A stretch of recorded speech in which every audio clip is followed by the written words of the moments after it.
Alhamdulillah nahmaduhu wa nasta'inuhu wa nastaghfiruh wa na'udzu billahi min syururi anfusina wa min sayyiati a'malina. May yahdihillahu fala mudilla lahu wa may yudlil fala hadiyalah.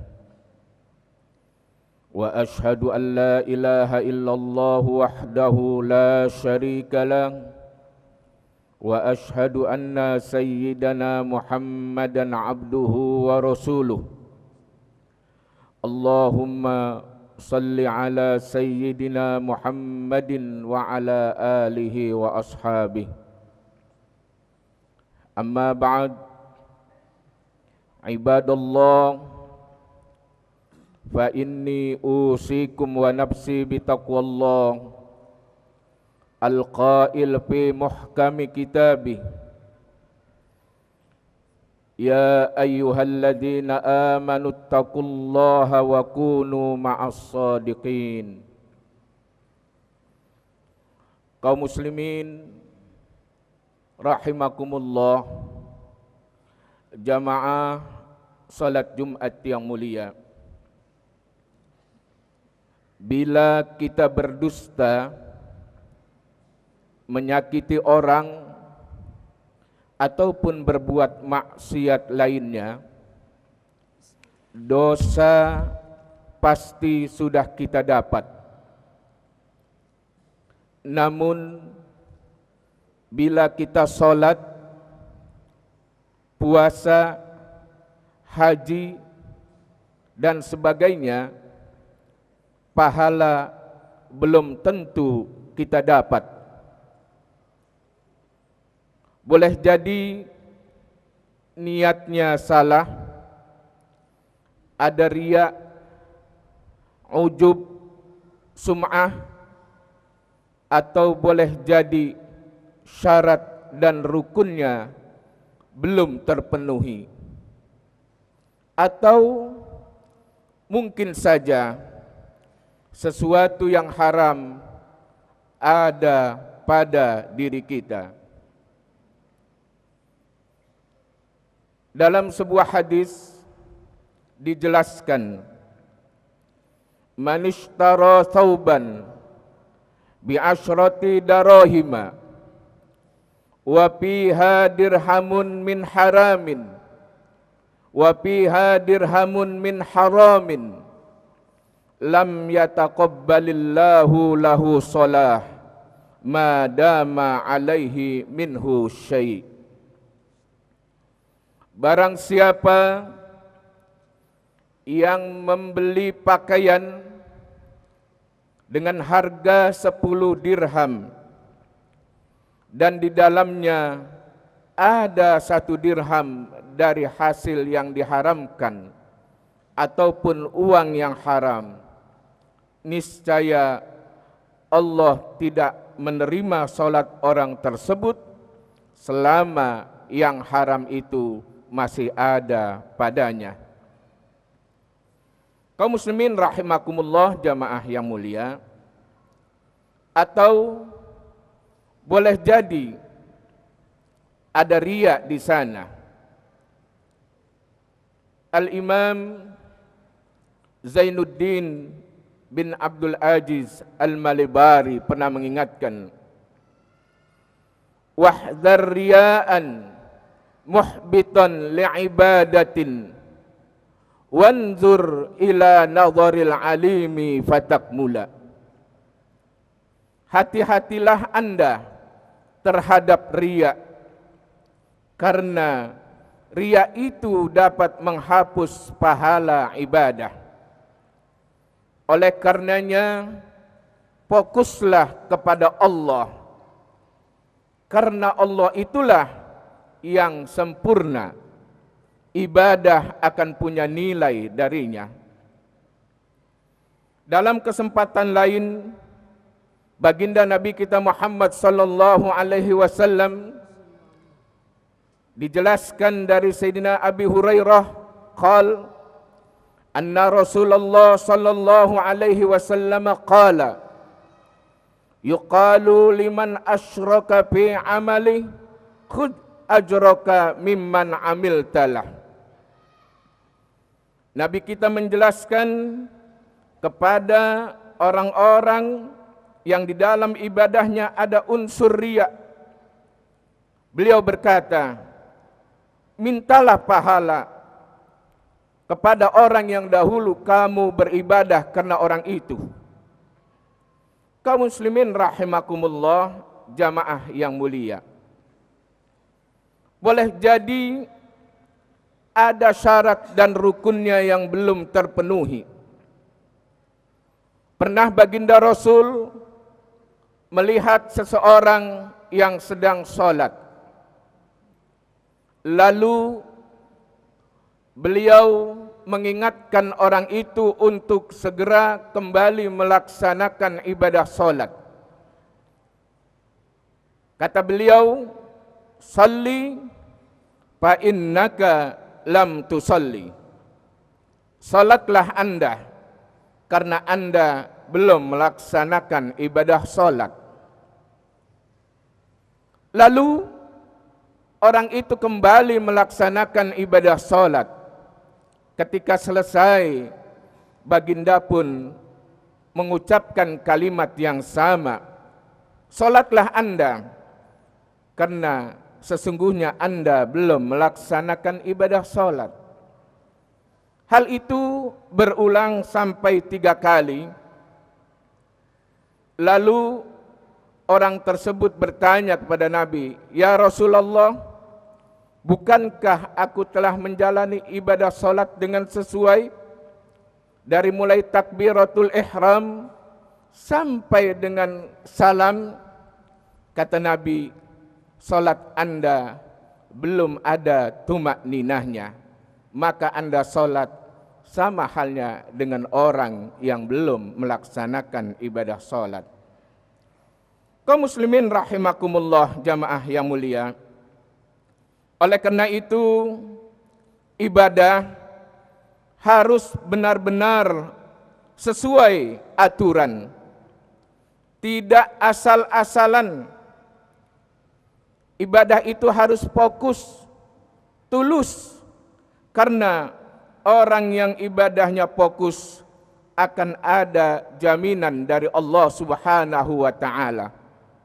Bukan saja pahala, tapi Allah akan memberikan kecukupan kepadanya. Dalam sebuah hadis qudsi Allah berfirman, "Ya ibna Adam, tafarraq li ibadati, malaktu sadraka ghinan, wa asuddu faqraka, wa illa tab'al, malaktu yadaka syuglan, walam asudda faqraka." Wahai manusia, fokuslah anda dalam beribadah kepada aku. Niscaya akan aku penuhi anda dengan kecukupan. Bahkan akan aku tutup segala kebutuhan-kebutuhan anda. Tetapi sebaliknya, jika anda melaksanakan ibadah tanpa fokus, maka aku akan buat anda menjadi sibuk dan tidak aku tutup segala kebutuhan-kebutuhan anda. Kaum muslimin rahimakumullah, jamaah yang mulia. Oleh karena itu, sekecil apapun dan sesibuk apapun, janganlah kita mengabaikan perintah Allah Subhanahu wa ta'ala. Kenapa? Sayyidi Al-Imam Ahmad Ar-Rifai pernah mengingatkan kita, la tashtaghil bin ni'mati anil mun'imi.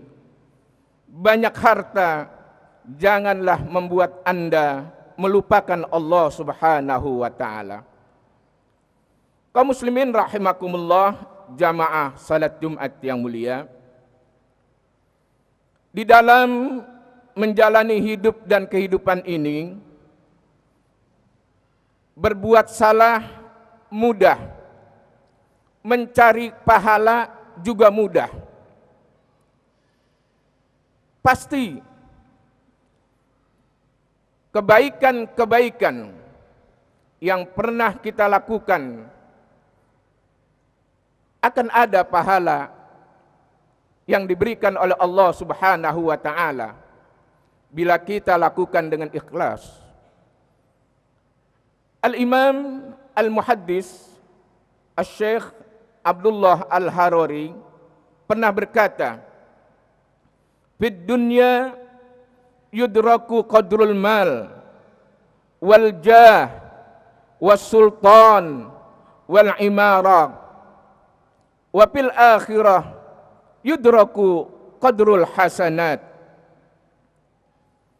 Di dunia ini orang tahu tentang nilai kekayaan, nilai pangkat, nilai kekuasaan dan properti. Tetapi nanti di akhirat dia baru akan tahu betapa bernilainya qadrul hasanat, kebaikan-kebaikan itu. Sebagai contoh saja, bila kita berjalan, kita melihat ada pecahan kaca ataupun paku, lalu kita pindahkan, maka itu punya nilai yang sangat besar di hadapan Allah Subhanahu wa taala. Kalau kita naik kendaraan, lalu ketika kita sedang duduk, ada seorang wanita hamil, ada orang tua, dan ada orang yang butuh bantuan kita, lalu kita persilahkan untuk duduk. Itu pun bagian dari qadrul hasanat. Namun belakangan ini sepertinya kebaikan-kebaikan semacam itu sudah mulai sirna pada kita semua. Kadang ketika datang orang tua, wanita hamil dan sebagainya, sepertinya seorang anak muda tidak peduli dan pura-pura tidak melihatnya. Padahal sekali lagi Nabi mengingatkan kepada kita, la tahqiranna minal ma'rufi syai'an. Sekecil apapun kebaikan, jangan pernah engkau remehkan. Kenapa? Karena semua itu pasti akan ada balasan dari Allah Subhanahu wa taala. Jamaah yang mulia, Sayyidina Umar ibn Khattab radhiyallahu an dikenal seringkali membantu para janda. Suatu ketika Talhah melihat Sayyidina Umar masuk ke rumah seorang perempuan di tengah malam buta. Siang harinya Talhah menemui wanita itu. Ternyata wanita itu adalah seorang tua renta, buta, lumpuh. Lalu Talhah bertanya, apa sebenarnya yang dilakukan laki-laki ini di rumahmu? Jawab wanita tua tersebut, orang ini sudah sejak lama selalu merawat aku, membawakan kebutuhanku, mengeluarkan kotoran dari rumahku. Maka Talhah berkata pada dirinya sendiri, cukup wahai Talhah, apa engkau ingin mencari aib Umar? Kaum muslimin rahimakumullah, jamaah yang mulia. Betapa banyak contoh-contoh kebaikan yang dilakukan oleh sahabat-sahabat Rasul dan penerus-penerus dari baginda Rasul Muhammad sallallahu alaihi wasallam. Karena apa? Karena mereka mengamalkan hadis yang diriwayatkan oleh Imam Muslim, man nabbasa an mu'minin kurbatan min kurabid dunya naffasallahu anhu kurbatan min kurabi yaumil qiyamah. Kaum muslimin rahimakumullah, jamaah yang mulia, saat ini banyak sekali orang yang lalai, terlena, bahkan tidak menyadari apa yang dia lakukan. Apakah perbuatannya itu sesuai dengan syariat ataupun menyimpang dari ajaran syariat. Kata Sayyidina Ali, "An-nasu niyamun fa idza matu intabahu." Saat ini manusia sedang terlena, tertidur. Nanti kalau dia sudah wafat, baru dia akan sadar. Mudah-mudahan kita termasuk hamba-hamba Allah yang tidak lalai, tidak terlena, yang selalu sadar, selalu fokus dalam ibadah, sehingga masuk kategori hamba-hamba Allah yang muttaqin. Amin ya rabbal alamin. A'udzu billahi minasyaitonir rajim. Bismillahirrahmanirrahim. Ya ayyuhalladzina amanu taqullaha wal tanzur nafsum ma qaddamat lighad wattaqullaha innallaha khabirum bima ta'malun. Barakallahu li wa lakum fil Qur'anil azim wa nafa'ani wa iyyakum bima fihi minal ayati wa dzikril hakim wa qur rabbighfir warham wa anta khairur rahimin. Alhamdulillahil wahidil majidil jawadil wahhabir razzaqil hannanil mannan. Wassalatu wassalam ala sayyidina Muhammadin alladzi unzila alaihil Qur'an fihi hudal linnasi wa bayinatin minal huda wal furqan. Asyhadu an la ilaha illallah wa asyhadu anna Muhammadan abduhu wa rasuluh. Allahumma salli wa sallim ala sayyidina Muhammad wa ala alihi wa ashabihi fi kulli hinin wa awan. Amma ba'd, fa ya ibadallah, usikum wa iyaya bitaqwallah, faqad fazal muttaqun. Qala ta'ala, inna allaha wa malaikatahu yusalluna 'alan nabi ya ayyuhalladzina amanu sallu 'alaihi wa sallimu taslima. Wardallahumma an ashabi Rasulillah sadatina Abi Bakri wa Umar wa Utsmana wa Ali wa an baqiyatis sahabati Rasulillahi ajma'in wa anit tabi'in wa man tabi'ahum bi ihsanin ila yaumiddin wa anna ma'ahum bi rahmatika ya arhamar rahimin. Allahumma ighfir lil muslimin wal muslimat wal mu'minin wal mu'minat al ahya'i minhum wal amwat. Rabbana zalamna anfusana wa illam taghfir lana wa tarhamna lanakunanna minal khasirin. Rabbana la tuzigh qulubana ba'da idh hadaitana wa hab lana min ladunka rahmah innaka antal wahhab. Rabbana atina fid dunya hasanah wa fil akhirati hasanah wa qina adzaban nar. Ibadallah, innallaha ya'muru bil adli wal ihsan wa ita'i dzil qurba wa yanha 'anil fahsya'i wal munkari wal baghi ya'idukum la'allakum tadhakkarun washkuruhu ala ni'amihi yazidkum wala dzikrullahi akbar. Aqimis shalah.